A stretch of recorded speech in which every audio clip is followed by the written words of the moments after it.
नमस्कार भाइयों, आज मैं आप लोगों को कुंजल क्रिया करके दिखाने वाला हूं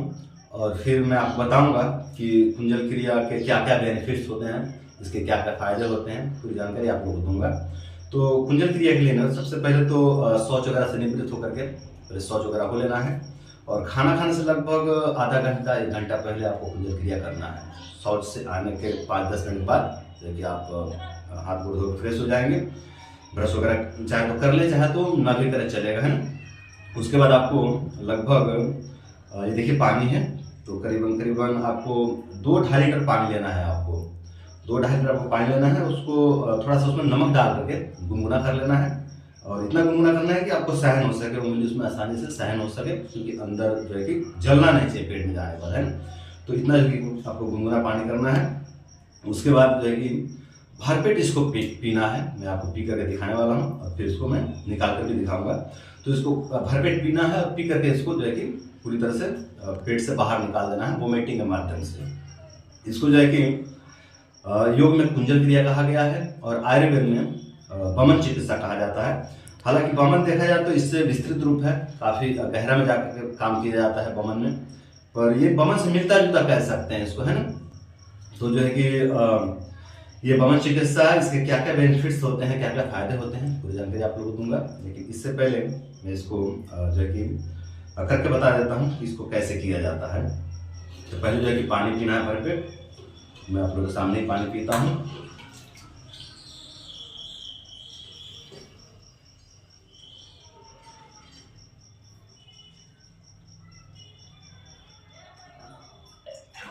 तो फटाफट पानी पीना है, बहुत ज्यादा मतलब समय नहीं लगाना, ये नहीं कि हाँ धीरे धीरे आधा घंटा पानी पिएंगे, ऐसा नहीं, फास्ट पानी पीना है।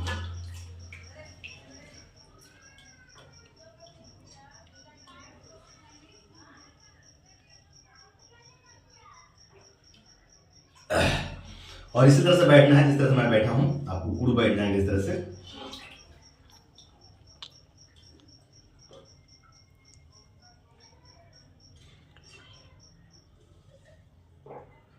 तीन गिलास हो गया।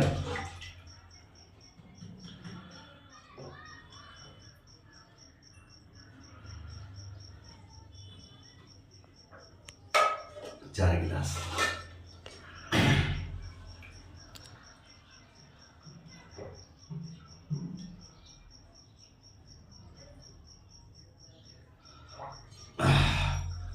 पांच गिलास हुआ।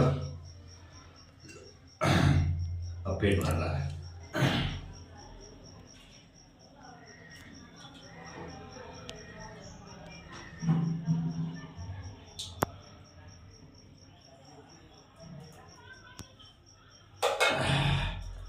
छह गिलास हो गया।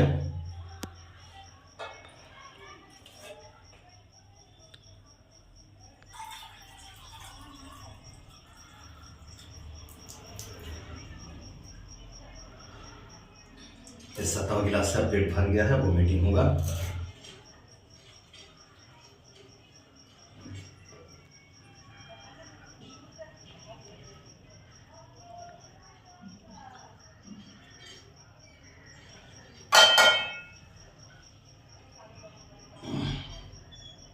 अब पेट भर गया दोस्तों, मैं वोमिटिंग करता हूँ, आप लोग दिखाता हूँ।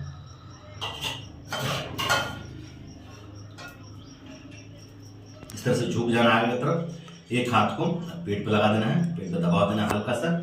और 2 या 3 उंगली को अंदर लेके जाना है इस तरह से, और अंदर रगड़ना है जिप के ऊपर।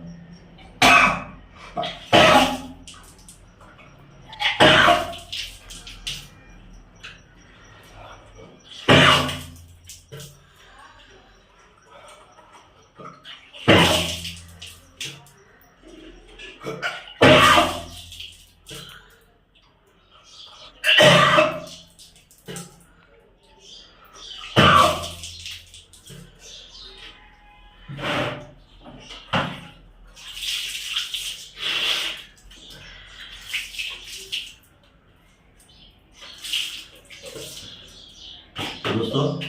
इस तरह जो वोमिटिंग करना है, वोमिटिंग और भी होगा, लेकिन मैं पूरा नहीं करूँगा अभी, क्योंकि वोमिटिंग के बेनिफिट बताने हैं। बस करके दिखा दिया किस तरह से आपको वोमिटिंग करना है। तो देखिए मैंने वोमिटिंग किया और हमारे पेट से कोई कचरा नहीं निकला, क्योंकि पेट में कुछ कचरा है ही नहीं, कोई दोष है ही नहीं, तो निकलेगा क्या। अगर कोई पित्त वाला व्यक्ति करता है जिसको बहुत ज़्यादा पित्त बढ़ा हुआ है, या फिर कोई कफ वाला व्यक्ति करता है जिसको बहुत ज़्यादा कफ बढ़ा हुआ है ना, फेफड़े में कफ जमा हुआ है, उस व्यक्ति का जो बलगम जो मतलब जो वोमिटिंग होगा ना, उसमें जो है कि पूरा बलगम कफ दिखाई पड़ेगा बिल्कुल। और हमारे जो है कि बमन से कोई कचरा नहीं निकला, बिल्कुल साफ पानी, जैसा पानी हमने पिया तो वैसे ही पानी निकल करके जो है कि बाहर आया। लेकिन कोई पित्त वाला व्यक्ति करे तो उसके जो है कि वोमिटिंग में पूरा पित्त दिखाई पड़ेगा, पीला पीला से दिखाई पड़ेगा, फिर हरा हरा से दिखाई पड़ेगा, और उसका जो वोमिटिंग है ना बिल्कुल गरम गरम सा होगा, है ना।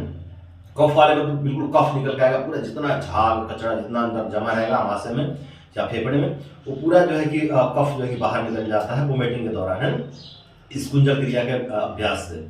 और जो पित्त वाले जो पित्त रोगी होते हैं उनके वमन में उनके कुंजल क्रिया से जो है पूरा पित्त जो है पित्त दोष निकल करके आता है। तो दोस्तों बाकी का वीडियो हम यहाँ पे शूट करेंगे, क्योंकि वो जो नहाने वाला रूम था ना उसमें आवाज़ बहुत गूंज रहा था, जिसके कारण स्पष्ट नहीं हो पा रहा था कि मैं क्या बोल रहा हूँ, इसलिए बाकी का वीडियो हम यहाँ पर शूट कर रहे हैं। तो अब बात करते हैं कि ये जो कुंजल क्रिया है इसको महीने में कितने बार करना चाहिए, है ना। तो अगर इसकी बात करें ना हम कि महीने में कितने बार करना चाहिए, तो ये तो हालांकि निर्भर करता है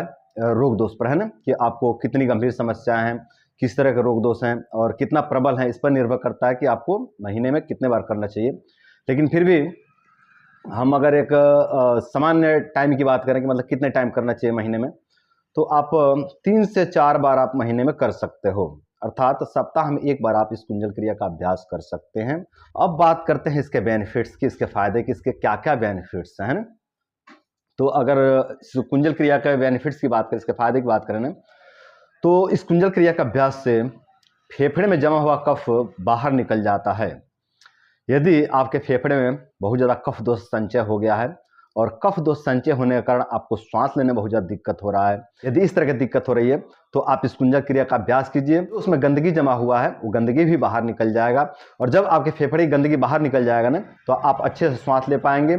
और आपका जो फेफड़ा है ना ये पुनः जो है कि नया बन जाएगा, पुनः साफ हो जाएगा, उसमें जो भी गंदगी जमी हुई है वो गंदगी पूरी तरह से बाहर निकल जाएगी इस कुंजल क्रिया के अभ्यास से। अगर और फायदे की बात करें तो आपके आमाशय में जो खाने की थैली होती है उसमें जो कफ दोष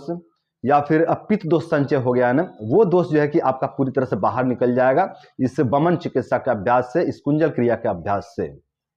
तो यदि बहुत ज़्यादा कफ दोष संचय हो गया है और कफ दोष संचय होने के कारण आपकी जो जठराग्नि है वो मंद हो गई है, आपके आमाशय में HCl का निर्माण होना ही बंद हो गया है, और HCl का निर्माण होना बंद होने के कारण आपको अपचन की समस्या रहने लगी है,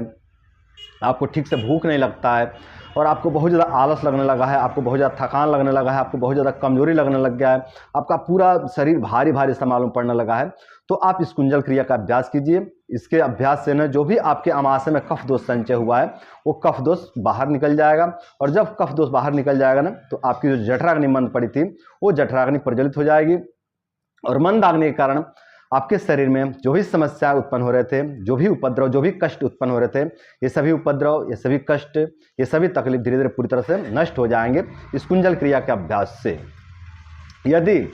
आपके आमाशय में बहुत ज़्यादा पित्त दोष संचय हो गया है, बहुत ज़्यादा गर्मी संचय हो गया है, और बहुत ज़्यादा पित्त दोष संचय होने के कारण, बहुत ज़्यादा HCl संचय होने के कारण आपको जलन की समस्या हो रही है, आपके आंखों में जलन हो रहा है, आपके सर में जलन हो रहा है, आपके मुंह में बार बार छाले फोड़े पड़ने की समस्या हो रही है, या फिर चेहरे पर बहुत ज़्यादा लाल लाल दाने उत्पन्न हो रहे हैं, या फिर हाथ में पैर में जलन हो रहा है, पेट में जलन हो रहा है, छाती में जलन हो रहा है, गले में जलन हो रहा है,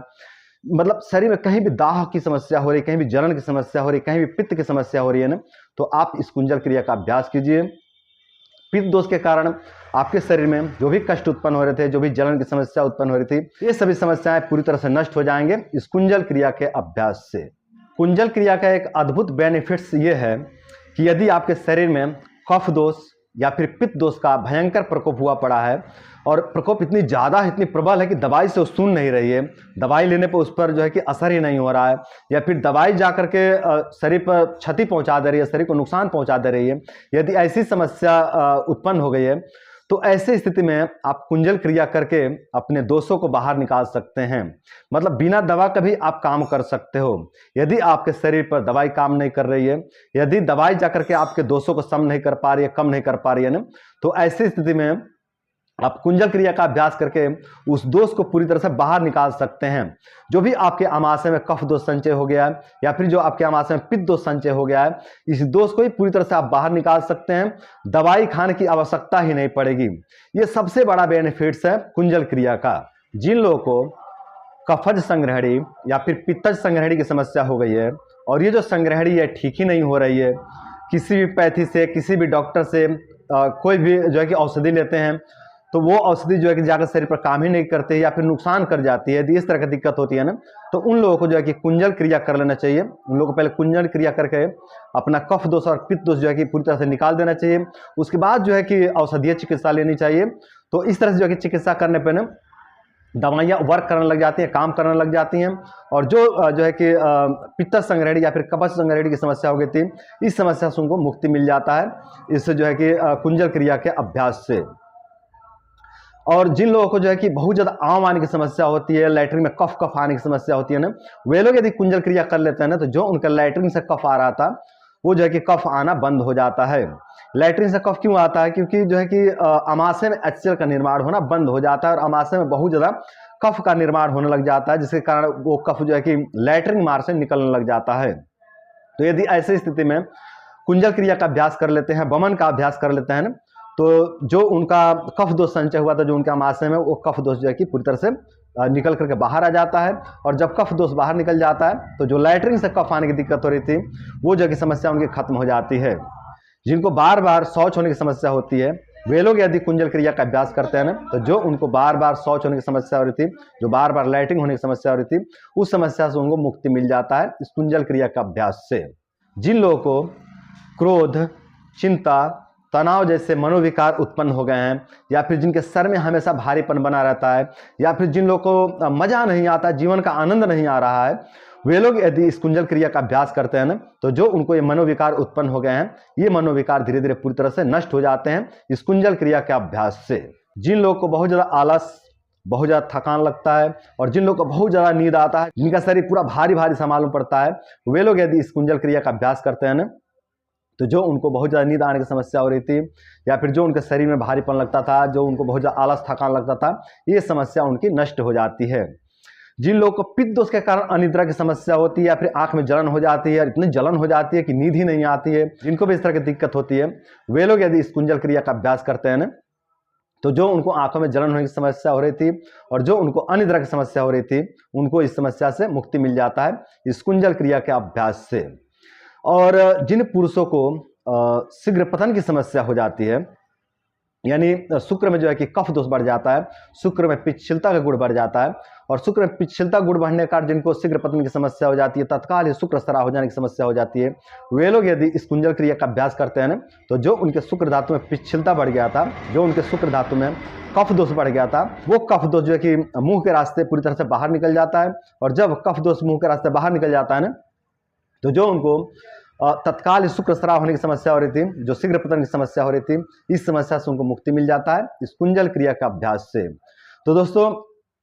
कुंजल क्रिया के और भी बहुत से बेनिफिट्स है, और भी बहुत से फायदे हैं। अगर सभी फायदे पर मैं बात करूंगा तो वीडियो बहुत लंबी हो जाएगी। तो दोस्तों, आज की वीडियो बस इतना ही। अब बात करते हैं कि इसकी सावधानी क्या है, कुंजल क्रिया किसे नहीं करना चाहिए और करने के बाद क्या करना चाहिए, है ना। तो अगर बात करें कि कुंजल क्रिया किसे नहीं करना चाहिए, तो जो गंभीर रोगी हैं, जिनको कोई गंभीर रोग हो गया है, वे लोग कुंजल क्रिया का अभ्यास न करें। और जिन लोग के शरीर में भयंकर तरीके से वात दोष का प्रकोप हुआ है ना, वे लोग भी कुंजल क्रिया का अभ्यास ना करें। मतलब जिनकी शरीर बहुत ड्राई हो गई है, जिनकी शरीर बहुत ज़्यादा रुक्ष हो गई है, जिनका शरीर बहुत ज़्यादा नष्ट हो गया है, वे लोग भी इस कुंजल क्रिया का अभ्यास ना करें। या फिर ज़रूरत पड़ती है तो आप अपने नज़दीकी वैद्य, नज़दीकी योगाचार्य से आप सलाह लेंगे, उसके बाद जो है कि आप कुंजल क्रिया का अभ्यास करेंगे। और कुंजल क्रिया करने के बाद में आप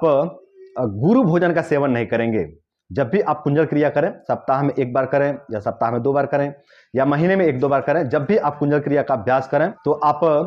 कुंजल क्रिया के बाद आप जो कि गुरु भोजन का सेवन नहीं करेंगे, आप हल्के भोजन का सेवन करेंगे। उसके बाद जो कि दूसरे टाइम से आप भारी भोजन का सेवन कर सकते हैं। तो दोस्तों, ये था कुंजल क्रिया के बारे में पूरी विस्तृत जानकारी। आशा करते हैं कि इस वीडियो से आप लोग को बहुत कुछ सीखने को मिला होगा, और साथ ये भी आशा करते हैं कि इस वीडियो को देख करके आप लोग कुंजल क्रिया का अभ्यास करेंगे और सावधानी पूर्वक इसका अभ्यास करेंगे, और सावधानी पूर्वक इसका अभ्यास करके आप लोग अपने जीवन को सुंदर, सरल तथा सफल बनाएंगे। तो दोस्तों, आज के लिए इतना ही। नमस्कार।